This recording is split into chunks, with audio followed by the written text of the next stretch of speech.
Բրյուսելից հնչող հայտարարությունները չափազանց հուսադրող են։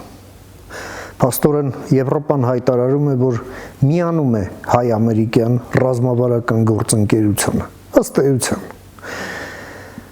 եւ մաս է դառնում հայ-ամերիկյան բոլոր պրոյեկտներին։ Եվրամիությունը նաեւ կես միլիարդ եվրո է հատկացնում Հայաստանին։ Այս ամենը իհարկե շատ դրական է, մանավանդ երբ Հայաստանի արտգործնախարարն էլ խոսում է այն մասին, որ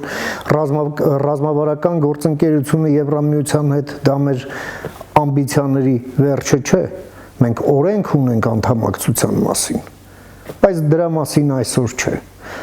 եւ խոսքը արդեն մեր մասին է, արդյոք մենք մեր տնային աշխատանքը կատարել ենք թե ոչ,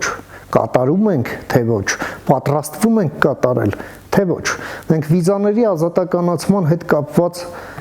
մեր պլանը ստացել ենք, թե ինչ պետք է անենք, բայց արդյոք եվրոինտեգրումը, Եվրամիությանն անդամակցությունը միայն դրանով է պայմանավորված, ի վերջո եթե մենք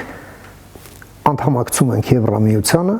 ժամանակն է ասոցիացման համաձայնագրին միանալը, մենք սեպան նույնիսկ ամբողջությամբ չենք կատարել, ով է կատարելու, ովքեր են այդ պաշտոնյաները, դրա մասին մենք ավելի վաղ ենք խոսել, դրա պատասխանը մինչև հիմա չկա։